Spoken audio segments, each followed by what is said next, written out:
وَلَقَدْ يَسَّرْنَا الْقُرْآنَ لِلذِّكْرِ فَهَلْ مِن مُّدَّكِرٍ، اور ہم نے قرآن کو سمجھنے کے لیے آسان کر دیا تو کوئی ہے کہ سوچے سمجھے۔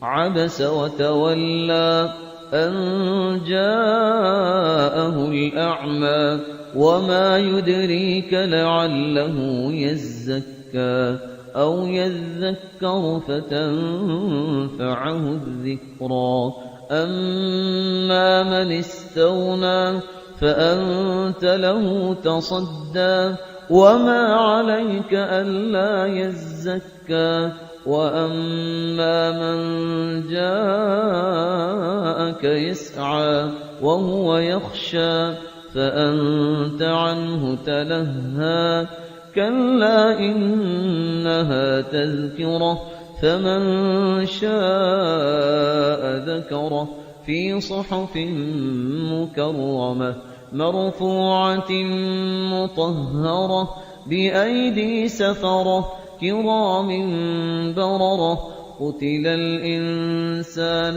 مَا أَكْفَرَهُ مِنْ أَيِّ شَيْءٍ خَلَقَهُ مِن نُّطْفَةٍ خَلَقَهُ فَقَدَّرَهُ ثُمَّ السَّبِيلَ يَسَّرَهُ ثُمَّ أَمَاتَهُ فَأَقْبَرَهُ ثُمَّ إِذَا شَاءَ أَنشَرَهُ كَلَّا لَمَّا يَقْضِ مَا أَمَرَهُ فَلْيَنظُرِ الْإِنسَانُ إِلَىٰ طَعَامِهِ أَنَّا صَبَبْنَا الْمَاءَ صَبًّا ثُمَّ شَقَقْنَا الْأَرْضَ شَقًّا فَأَنبَتْنَا فِيهَا حَبًّا وَعِنَبًا وَقَضْبًا وَزَيْتُونًا وَنَخْلًا وَحَدَائِقَ غُلْبًا وَفَاكِهَةً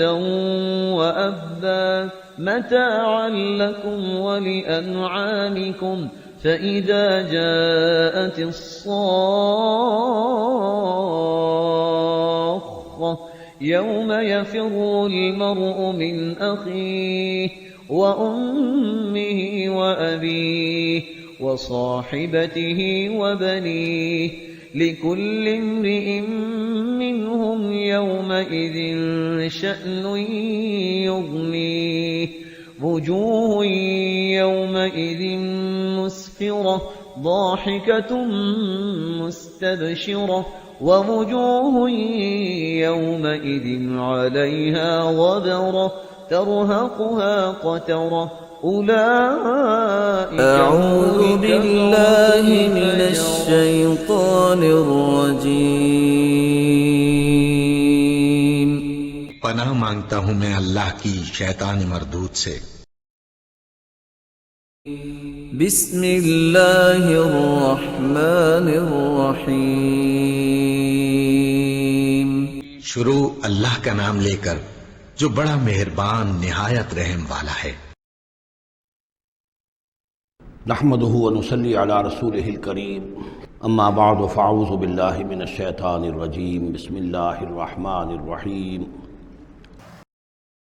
سورة عبس بسم الله الرحمن الرحيم عبس وتولى ان جاءه الأعمى وما يدريك لعله يزكى او يذكر فتنفعه الذكرى اما من استغنى فانت له تصدى واما من جاءك يسعى وهو يخشى فأنت عنه تلهى كلا إنها تذكرة فمن شاء ذكره في صحف مكرمة مرفوعة مطهرة بأيدي سفرة كرام بررة صدق اللہ العظیم۔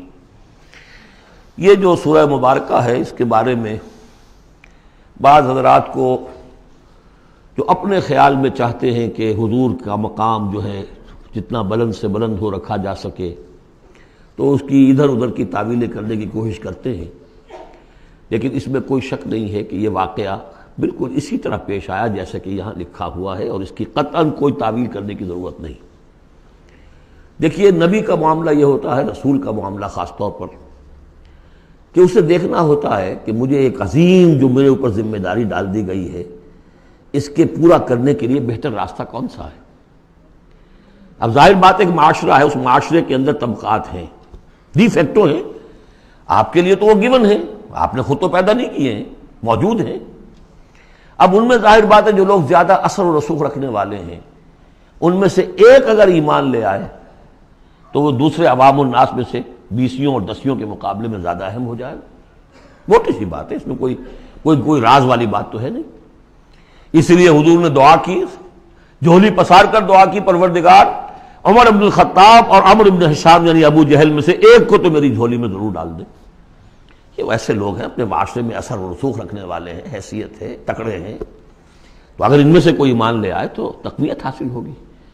تو نتیجہ یہ نکلتا تھا کہ حضور ایسے لوگوں کی طرف زیادہ راغب رہتے تھے، توجہ فرماتے تھے۔ پھر خاص طور پر جو لوگ اپنے ساتھی ایمان لے آئے ہیں، اب یہ کہ ظاہر بات ہے وہ تو اپنے ہی ہیں، آدمی بسا اوقات کچھ زیادتی کر بیٹھتا ہے اپنوں کے اوپر، اور اس کی اپنائیت ہی در حقیقت کہ یہ تو اپنا ہے، اس کو کوئی بات نہیں، سہ جائے گا، برداشت کر لے گا اور یہ سمجھ لے گا کہ اس میں کوئی مصلحت ہوگی۔ تو اگر اس طرح کا رویہ ہوتا تو یہ بالکل منطقی ہے، سمجھ میں آنے والی بات ہے کہ ایک روز حضور کے پاس کچھ قریش کے سردار بیٹھے ہوئے تھے، گفتگو کر رہے تھے۔ عبداللہ ابن ام مکتوم رضی اللہ تعالی عنہ ایک نابینا صحابی ہیں، وہ آ گئے۔ اب یہ کہ بہرحال نابینا تھے، لیکن یہ کہ بہرے تو نہیں تھے، اندازہ تو انہیں بھی ہو گیا ہوگا کہ اس وقت گفتگو ہو رہی ہے، کن لوگوں سے ہو رہی ہے۔ اور جو نابینا ہوتے ہیں اللہ تعالیٰ ان کی کوئی اور ایک رنگ تیز کر دیتا ہے، کمپنسیٹ تو کرتا ہے نا ان کو۔ تو انہیں یہ چاہیے تھا کہ اس وقت وہ خاموش رہتے۔ انہوں نے یہ کیا، بار بار حضور کو اپنی طرف متوجہ کر رہے ہیں، حضور ان سے گفتگو کر رہے ہیں اس وقت۔ اس پر کچھ ناگواری کے آثار پیدا ہوئے، حضور کی تیوری پر بل پڑ گئے اور حضور ان کی طرف متوجہ نہیں ہوئے۔ وہ بددل ہو کر وہاں سے اٹھ کر چلے گئے۔ اس پر پھر یہ کہہ لیجئے حضور کا لفظ عتاب، یہ عتاب نازل ہوا مجھ پر، اس لیے کہ اس کے بعد پھر جب کبھی بھی آتے تھے عبداللہ ابن ام مکتوم تو حضور فرمایا کرتے مرحبا بالذی عاتبنی اللہ فیہ، مرحبا اس شخص کے لیے جس کے بارے میں اللہ نے مجھ پر عتاب فرمایا ہے۔ اب اس میں یہ تعویل کرنا کہ یہ حضور کے مقام تو یہ ہو ہی نہیں سکتا، انہونی بات ہے، ادھر سے ادھر سے، قطعاً کوئی ضرورت نہیں۔ یہ رسول بھی بشر ہوتا ہے، بشر ہونے کے علاوہ میں نے آپ کو بتایا ہے یہ دعوت کا تقاضا ہے۔ اب جو یہ ہمارے اس وقت کے جو ساتھی تھے، غریب جو حضور کے ساتھی تھے، اور جو جن کو پیٹا جا رہا تھا، مارا جا رہا تھا، جو مزدور تھے، جو وہاں کے غلام تھے، ظاہر بات ہے کوئی صاحب حیثیت کوئی شخص ایمان لے آتا تو ان کی تکالیف میں کمی ہوتی، انہیں ایک طرح کی سپورٹ ملتی۔ اس لیے جہاں تک نیت کا معاملہ وہ بالکل ٹھیک تھا۔ البتہ یہ کہ کسی وقت ایسا ہوتا ہے کہ نیک نیتی کے ساتھ بے نیکی کا جذبہ بھی ایک حد اعتدال سے تجاوز کر جاتا ہے، اور یہ قاعدہ ہے کہ حسنات الابرار سیئات المقربین، یہ درجات کی بات ہے، یہ بات عام آدمی کرتا کوئی بات نہیں تھی، یہ بات محمد سے سرزد ہوئی صلی اللہ علیہ وسلم۔ تو اللہ تعالیٰ اپنے بڑے بندوں کی جو ہے چھوٹی خطاؤں کے اوپر بھی ایسا انداز اختیار کرتے ہیں کہ جیسے ان سے بہت بڑی خطا ہو گئی ہے۔ تو یہ ہے سارے مسائل سامنے ہو تو پھر کوئی ضرورت کسی تعویل کی نہیں۔ عبس و تولی، اب بار بار جو انہوں نے متوجہ کیا ہوگا تو حضور کا کہ چہرے پر کچھ تھوڑی سی ناگواری سے شکنیں پڑ گئیں، اور آپ نے ان کی طرف خطاب نہیں کیا، پھر موڑ میری طرف دیکھیے، وہ دیکھ کر پھر یہ ماتھے پر شکنیں لے کر آپ نے پھر منہ موڑ لیا۔ ان جاہ الاعمی، اس بات پر کہ اس کے پاس ایک نابینا آیا۔ وما یدریک لعلہ یزکیٰ، اے نبی آپ کو کیا معلوم کہ اسے وہ تزکیہ حاصل کرتا، وہ بلند مقامات آپ کی گفتگو سے استفادہ کر کے اپنے درجات بلند کرتا، اور یذکر فتنفعہ الذکریٰ، یا یہ کہ وہ نصیحت اخذ کرتا، اسے وہ نصیحت مفید ہوتی۔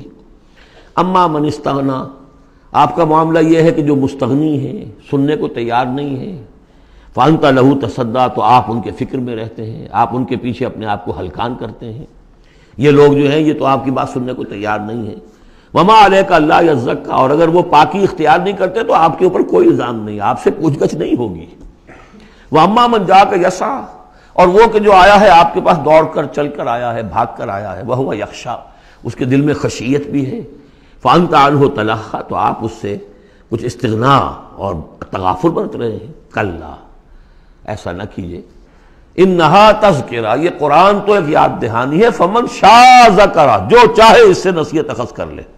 ابو جہل نہیں کرتا، دفع ہو، ابو لہب نہیں کرتا، دفع ہو، جو کرنا چاہتے ہیں آپ کی توجہ ادھر ہونی چاہیے. جیسے سورہ کہف کے اندر آیا وَاصْبِرْ نَفْسَكَ مَعَ الَّذِينَ يَدْعُونَ رَبَّهُمْ بِالْغَدَاةِ وَالْعَشِيِّ يُرِيدُونَ وَجْهَهُ وَلَا تَعْدُ عَيْنَاكَ عَنْهُمْ تُرِيدُ زِينَةَ الْحَيَاةِ الدُّنْيَا وَلَا تُطِعْ مَنْ أَغْفَلْنَا قَلْبَهُ عَنْ ذِكْرِنَا وَاتَّبَعَ هَوَاهُ فَكَانَ أَمْرُهُ فُرُطًا. تو یہ مختلف مواقع پر یہ بات آئی ہے، لیکن ظاہر بات ہے کہ حضور معاذ اللہ ثم معاذ اللہ ثم معاذ اللہ کسی ذاتی غرض کی وجہ سے تو نہیں، اور یہ ہمیشہ ہوگا دعوتوں میں، تحریکوں میں. ظاہر بات ہے ہر سطح کے لوگ ہوتے ہیں. اب جو بھی داعی کوئی ہے، کوئی کسی جماعت کا امیر ہے، اب اس کا وہی ہوگا. اور وہ چونکہ ایک کمپلشن ہے کہ جو لوگ معاشرے میں زیادہ مؤثر ہیں، صاحب حیثیت ہیں، ان کا ایمان لے آنا، ان کا ساتھ آ جانا، کسی تحریک میں شامل ہو جانا، وہ اس تحریک کے لیے، اپنے لیے نہیں، ذات کے لیے نہیں، اس تحریک کے لیے، اس دعوت کے لیے، اس مقصد کے لیے یقیناً مفید تر ہے. اس حوالے سے معاملہ رہے گا. اور اس میں یقیناً پھر ایسا ہوتا ہے کہ دوسرے طبقات کے لوگ جو ہیں وہ پھر اسے محسوس کرتے ہیں، مغایرت سی ہو جاتی ہے. تو یہ در حقیقت دنیا میں بھی یوں سمجھیے کہ ہر اعتبار سے یہ پل صراط جسے ہم کہتے ہیں کہ اس کو بال سے زیادہ باریک اور تلوار کی دھار سے زیادہ تیز ہوگی، وہ دنیا میں بھی ہے. دو انتہاؤں کا معاملہ ہر وقت رہتا ہے. کوئی شخص جو ہے وہ اپنی خودداری، عزت نفس کی وجہ سے ایک رویہ اختیار کرتا، دوسرا سمجھتا ہے متکبر ہے. یہ ایک شخص ہے جو کسی کے ساتھ ملائمت سے پیش آتا ہے، دوسرا سمجھتا ہے میری خوشامد کر رہا ہے، چاپلوسی کر رہا ہے. تو ان دونوں چیزوں کے اندر تکبر اور خودداری، بس یوں سمجھیے کہ قدم میں فاصلہ دارن، بلکہ قدم بھی بڑی شے ہے، وہ باریک بال ہی ہے درمیان میں کہ خودداری کسے کہتے ہیں، تکبر کسے کہتے ہیں. تو اس میں یہ ہے کہ ہر معاملے کے اندر کوشش ہونی چاہیے درمیانی راستے کی جتنی بھی انسان کر سکے. یہاں جس شان کے ساتھ قرآن کا ذکر ہوا ہے کہ اس قرآن مجید کو بھی آپ اپنا جس طریقے سے اپنی فرض رسالت کی ادائیگی کے لیے جس طرح آپ اپنے آپ کو ہلکان کر رہے ہیں، اس میں ایک پہلو اور بھی ہے. اس قرآن کی بھی توہین ہو رہی ہے. اس قرآن کو بھی لیے آپ پھر رہے ہیں، ان کو دے رہے ہیں، پڑھو اور سنو اور سمجھو، پھر میں سناتا ہوں، پھر سناتا ہوں. کلا انہا تذکرہ فمن شاء ذکرہ. نہیں، یہ تو ایک نصیحت ہے، جو چاہے اخذ کرے، جو نہیں کرنا چاہتا دفع ہو. فی صحف مکرمۃ. اور یہ قرآن اصل میں تو ہے بڑے باعزت صحیفوں میں، بلکہ یہ چوتھا مقام آ گیا، اگرچہ یہاں پہ لفظ نہیں آیا ہے وہ، جیسے کہ ہم پڑھ چکے ہیں حوامیم کے سلسلے میں. یہ قرآن کہاں ہے؟ وَإِنَّهُ فِي أُمِّ الْكِتَابِ لَدَيْنَا لَعَلِيٌّ حَكِيمٌ. یہ تو ام الکتاب کے اندر ہے، جو ہمارے پاس ہے اور بڑی بلند مقام پر ہے. اور سورہ واقعہ میں ہم پڑھ چکے ہیں یہ قرآن کہاں ہے؟ فی کتاب مکنون لا یمسہ الا المطہرون.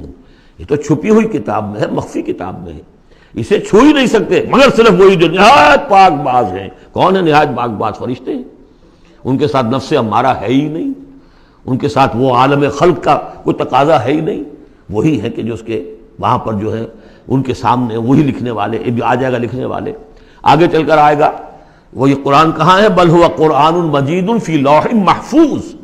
تو لوح محفوظ، کتاب مکنون، ام الکتاب، اصل قرآن وہاں ہے. جیسا کہ بارہا میں نے کہا، یہ تو قرآن کی مصدقہ نقول ہے جو اللہ نے ہمیں فراہم کر دی. اصل قرآن وہاں ہے، اسی کا تذکرہ یہاں ہو رہا ہے. فی صحف مکرمۃ. وہ ام الکتاب جو ہے وہ تو بڑے مکرم، بڑے معزز باعزت ورقوں میں ہے. مرفوعہ، بلند و بالا، مطہرہ، نہایت پاک، بے ایدی سفرۃ. وہ ان کے ہاتھوں میں ہے، لکھنے والے فرشتے. وہاں سے نقلیں تیار کر کے بھی تو آخر بھیج رہے ہیں نا وہ. بے ایدی سفرۃ کرام بررہ. اور وہ خود بھی بڑے باعزت ہیں، بڑے نیک ہیں. تو یہ ہے قرآن مجید کا مقام. تو آپ اس قرآن مجید کے ساتھ بھی اس کے مقام کو سمجھتے ہوئے معاملہ کیجئے. جو اس کی توہین کرتا ہے اسے دفع کیجئے، اس کو منہ نہ لگائیے. اور آپ تو اپنے آپ کو جو بھی آپ کے پاس چل کر آئے اور جو واقعتاً تعلیم ہو ہدایت کے اور نیکی کے اور تقوی کے، ان پر توجہ دیجئے. قتل الانسان ما اکفرہ. ہلاک ہو جائے یہ انسان، کس قدر یہ ناشکرا ہے. من ای شیء خلقہ. کبھی سوچے یہ اللہ نے اسے کس چیز سے پیدا کیا ہے. من نطفہ، ایک بوند سے. خلقہ، اسے بنایا. فقدرہ، اس کا ایک اندازہ مقرر کر دیا. دیکھیے ہر انسان کا ایک اندازہ ہے، شاکلہ. آج ہم سمجھتے ہیں جینز ہیں، ہر شخص کو جو جینز ملے ہیں اسی کے حساب سے اس کا شاکلہ وجود میں آئے گا. یا تو اس کو جو جینز مل رہے ہیں ماں سے اور باپ سے، اور یا پھر یہ ہے کہ جس ماحول میں اللہ نے اس کو پیدا کیا اس سے اس کا ایک شاکلہ وجود میں آتا ہے. تو فرمایا کہ اس کا پھر ایک اندازہ بھی ہم نے مقرر کر دیا. ثم السبیل یسرہ، پھر ہم نے آسان کر دیا اس پر راستہ.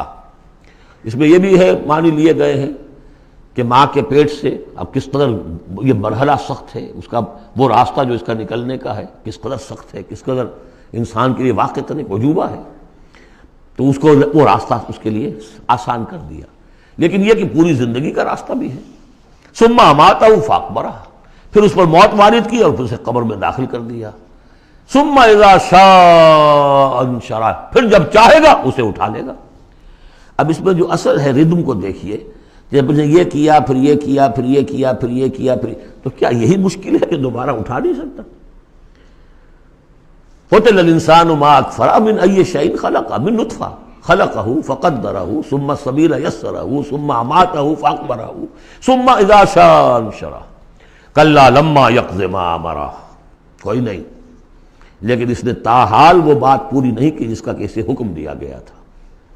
فَلْيَنظُرِ الْإِنسَانُ إِلَىٰ طَعَامِهِ، تو ابھی اگر کوئی شک ہے تو ذرا انسان غور کرے اسے کس طرح پیدا کیا تھا، اب اس کے لیے غذا کہاں کہاں سے اللہ دے رہا ہے، اس کا پیدا کرنے والا. فَلْيَنظُرِ الْإِنسَانُ إِلَىٰ طَعَامِهِ، وہ ذرا اپنے کھانے کو دیکھو، غذا کو دیکھے. أَنَّا صَبَبْنَا الْمَاءَ صَبًّا، ہم نے آسمان سے بارش برسایا جیسے کہ برسایا جاتا ہے، پانی برسایا. ثُمَّ شَقَقْنَا الْأَرْضَ شَقًّا، پھر ہم نے زمین کو پھاڑا جیسے کہ وہ پھٹتی ہے، اس میں سے وہ پھر کونپلیں نکلی ہیں. فَأَنبَتْنَا فِيهَا حَبًّا، ہم نے اگا دیے اس میں اناج. وَعِنَبًا وَقَضْبًا، اور اس میں انگور بھی اور مختلف ترکاریاں بھی، ککڑیاں وغیرہ. وَزَيْتُونًا، اور زیتون، وَنَخْلًا، اور کھجوریں. وَحَدَائِقَ غُلْبًا، اور بڑے گھنے اور گنجان باغ. وَفَاكِهَةً، اور میوے. وَأَبًّا، اور چارہ تمہارے جانوروں کے لیے. مَتَاعًا لَكُمْ وَلِأَنْعَامِكُمْ، یہ تمہاری ضروریات کی بہم رسانی ہے، تمہارے لیے بھی اور تمہارے چوپایوں کے لیے بھی. کس قدر یہ مضامین جو ہیں مل رہے ہیں سورہ نازعات کے اور عبس کے. فَإِذَا جَاءَتِ الصَّاخَّةُ، وہاں کیا تھا؟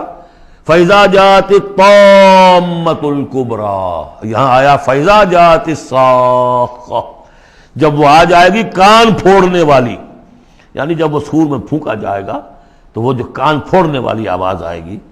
یوم یفر المرء من اخیہ، اس دن بھاگے گا انسان اپنے بھائی سے. وَأُمِّهِ، اور اپنی ماں سے. وَأَبِيهِ، اور اپنے باپ سے. وَصَاحِبَتِهِ، اپنی بیوی سے. وَبَنِيهِ، اپنے بیٹوں سے. لِكُلِّ امْرِئٍ مِّنْهُمْ يَوْمَئِذٍ شَأْنٌ يُغْنِيهِ، ہر جان کے لیے، ہر انسان کے لیے اس دن ایک ایسی جان پر بنی ہوگی جو ہر ایک سے اسے بالکل بے خبر کر دے گی، اسی کو وہ اسی میں نفسی نفسی اسی میں الجھا ہوا ہوگا. وجوہ یومئذ مسفرہ، اب وہی نقشہ جو سورہ قیامہ میں آیا تھا. وجوہ یومئذ ناظرۃ الی ربها ناظرہ، ووجوہ یومئذ باسرۃ تظن ان یفعل بها فاقرہ. وجوہ یومئذ مسفرہ، بہت سے چہرے ہوں گے اس روز روشن. ضاحکۃ مستبشرہ، تبسم ہوگا ان کے چہروں پر، ہنس رہے ہوں گے اور خوشیاں منا رہے ہوں گے. ووجوہ یومئذ علیہا غبرہ، اور کچھ چہرے ہوں گے ان کے اوپر دھول پڑی ہوگی، غبار آلود. ترہقھا قطرہ، ان پر سیاہی چھائی ہوئی ہوگی. اولئک ھم الکفرۃ الفجرہ، یہی ہے وہ کہ جو منکر ہے اور فاجر ہیں، اپنے نفس کے تقاضوں کو پورا کرنے کے لیے وہ تمام حدود سے اور قیود سے آزاد ہو جاتے ہیں.